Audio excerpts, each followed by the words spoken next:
할렐루야. 오늘은 마태복음 1장 18절로부터 25절에 있는 본문을 가지고 임마누엘 오신 예수라는 제목으로 이 영상을 준비해 보았습니다.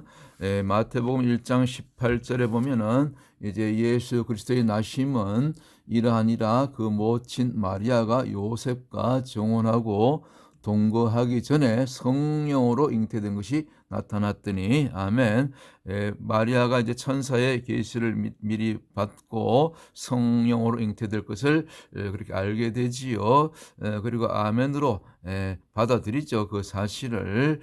참 왜 어림이 없겠습니까? 처녀가 남자를 통하지 않고 이 아들을 잉태한다는 것은 참 이건 있을 수 없는 일인데, 그러나 마리아는 경건한 그런 신부였기 때문에, 처녀였기 때문에 이 사실을 받아들이게 됩니다. 그래서 그 천사의 계시대로 이제 마리아에게서 예수 그리스도가 이제 나셨다. 그런데 그 히브리어로 이제 나심, 이것이 헬라어로는 게네시스라고 합니다. 게네시스.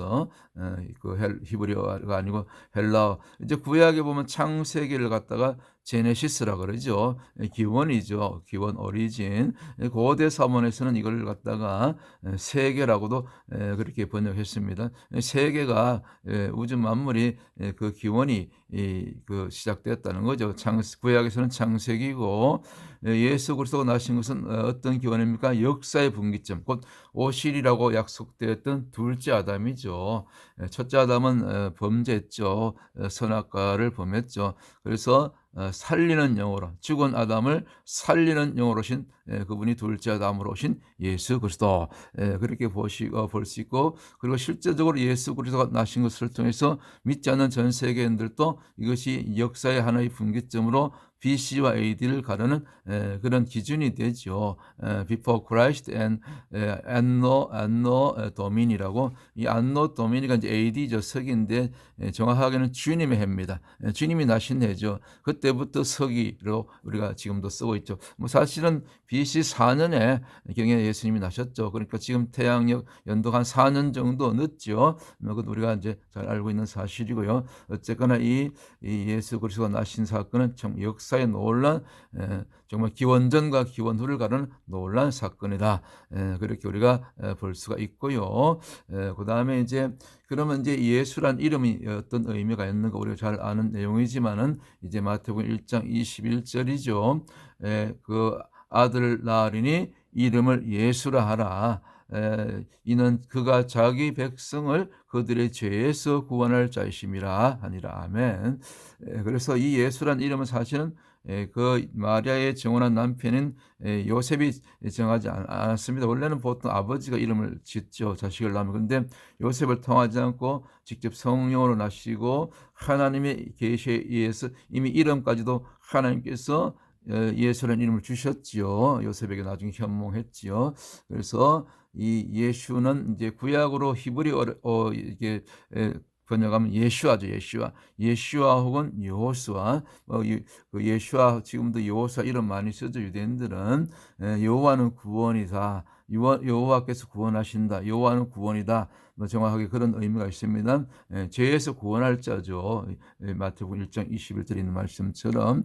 그래서 이 죄를 갖다가 헬라어로는 우리가 잘 아는 하마르티아라고 그렇게 얘기하죠. 이 하마르티아 뜻은 이 관역을 벗어나다, 그 다음 길을 잃다, 표적에 못 미치다, 그런 의미가 있습니다. 앞에 보이는 자료가 화면이 이제 예수와의 이름이죠. 히브리어 요신 밥 아이, 이것이 네 글자죠. 이것이 히브리어 글자로 예수아인데, 이제 이게 모든 죄에서 구원할 자인데, 그 죄라는 것은 이제 어떤 겁니까? 앞에 궁수가 이제 활 시위를 당해서 이제 표적을 보고 이제 시위를 날렸는데 이 표적에 못 미치는 거죠. 의도대로 표적에 못 미치다. 그다음 가다가 뭐 길을 잃다, 뭐 화살이 길을 뭐 잃는 건 아니지만 의미가 그렇습니다. 그래서 이 죄라는 것이 이제 하마르티아가 관역을 벗어난 길을 잃다, 표적에 못 미치다. 앞에 그림을 보니까 실제로 정중앙을 맞추지 못했죠. 이 방점을 찍지 못했죠. 빗나갔어요. 그렇죠? 많이 빗나갔네요. 이게 영적으로 보면 그렇다는 것입니다. 길을 잃고 표적에 못 미치고, 그다음에 인간의 입장에서 하나님의 일에 관심이 없어요. 하나님의 말씀에 관심이 없어요. 거리에서 숱한 전도자들이 구약의 선지자 때부터 선지자들로부터 지금까지 세계 곳곳에서 저도 지금 4년째 이렇게 거리에서 정말 비가 오나 눈이 오나 이렇게 복음을 거리에서 선포하면서 회개를 선포하고 천국과 지옥을 선포하고 우리가 제 이름을 선포하고 예수님 믿어야만, 예수님 외에는 다른 이름을 구원받을 만한 이름을 주신 적이 없다, 그렇게 복음을 외쳐도 사실은 많은 사람들이 그렇게 반응하지 않아요. 관여치 않아요. 그런 말이에요. 제가 이상에 맞지 않는 거예요. 저들의 이상은 인간의 인본주의죠. 자기 생각, 자기 의지, 뭐 하나님이 있긴 뭐가 있어, 천국과 지옥이 뭐 있어, 자기 생각을 하는 거죠. 하나님의 말씀을 거부하는 거죠. 그러니까 하나님 입장에서 보면 모든 죄는 하나님의 말씀의 기준에, 하나님이 요구하시는 것이 말씀이고 복음을 받아들이는 것인데, 예수를 받아들이는 것인데, 여기에 다 못 미치기 때문에 다 이게 그 죄의 결과로 말미암아 지옥에 떨어지는 것이죠. 심판을 받는 것이지요. 그래서 우리는 예수를 통했으면 우리가 구원을 받을 수 있다. 구원받을 수 있는 길은 돌이키기만 하면 되는 거예요. 아담의 원죄 자범죄로부터 우리가 다시 회개하기만 하면 잃어버렸던 신라원이 다시 복락원으로 회복되는 거죠. 예수님이 안아주시는 거죠. 받아주시는 것이지요. 품어주시는 것이지요. 오늘 우리가 영접하기만 하면 진심으로 성령으로 거듭나면은, 말씀을 거듭나면 구원받을 수 있는 거죠. 그래서 이제 우리가 구원을 생각할 때 이 마태복음 1장 21절에 나오는 이 구원은 복수형입니다. 복수형. 그러니까 한두 가지 죄가 아니고 모든 죄에서, 모든 종류의 죄에서 우리가 구원받을 수 있고, 어떤 죄든지. 그리고 이제 나아가서는 그 죄의 결과까지, 죄의 결과는 심판이고 저주고 온갖 그런 안 좋은 일들 아닙니까? 형벌이고, 이 모든 또 어떤 위험, 뭐 자연의 위험도 있고, 국가적인 어떤 정치적인 탄압도 있을 수 있고, 뭐 가까이는 우리 각 개인이 자주 접하는 질병 권세, 이 질병에서도 우리가 때로는 뭐 암병이 낫고 죽은 자가 살아나기도 하고 그런 숱한 기적이 일어나지 않습니까? 이런 모든 죄의 결과, 죄의 저주로부터도 우리가 구원받는 것, 이것까지 다 구원에 포함되는 거죠. 물론 궁극적인 구원은 우리가 제3을 통해서 마지막으로 우리가 그 모든 죄인들이 받게 될, 구원받지 못할 그런 죄인들이 받게 될 그런 사망 권세, 사망으로 끝나는 것이 아니고 지옥 권세, 그리고 심판 권세, 이 모든 것을 우리가 이기는 거죠. 통과하는 거죠. 이것이 진정한 넓은 의미의 구원이라고 볼 수 있고, 그 구원함을 받은 결과 이제 우리 가운데 앞에 보이는 히브리어로 임마누엘이 임하게 되는 거지요. God is with us, 이렇게 이제가 들어가야 되겠죠. 그래서 마태복음 1장 23절이 실제로 우리 가운데 이루어지게 되죠. 여기까지 가야 되는 거죠. 구원을 받은 자들에게 당연히 어느 그 결과로서 임마누엘이 임하게 되는 거죠. 보라, 처녀가 잉태하여 아들을 낳을 것이요 그의 이름은 임마누엘이라 하려 하셨으니, 이를 번역한즉 하나님이 우리와 함께 계시다 함이라. 할렐루야, 아멘.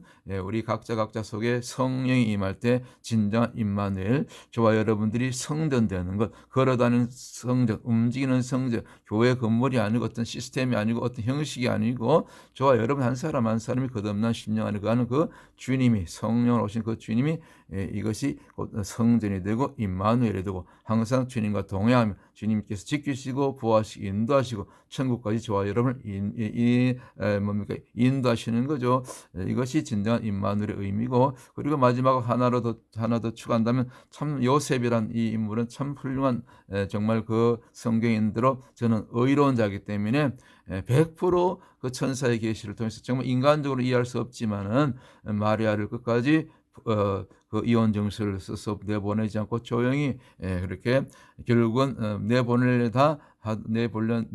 하다가도 천사의 계시에 그대로 순종해서 마리아를 데려오게 되지요. 그리고 예수가 낳기까지 동침하지 않고, 이때 보면은 마태복음 1장 24절에 보면 참 요셉이 참 잘한 것이 하나 있는데, 요셉이 잠을 이렇게 일어나서 주의 사자의 분부대로 행하여 그 아내를 데려왔으나, 이 분부대로가 보면 이 무슨 대로가 있죠. 이것이 헬라어로 호스입니다. 호스. 100% 말씀대로 계시대로 순종했다는 거죠. 오늘 이 호스 은혜로 우리가 끝까지 요셉처럼 이렇게 의로운 자로 또 주님 앞에 갈 때까지 그렇게 귀하게 쓰임 받는 모든 주의 백성들 되십시다. 할렐루야, 샬롬. 여기까지 마치도록 하겠습니다.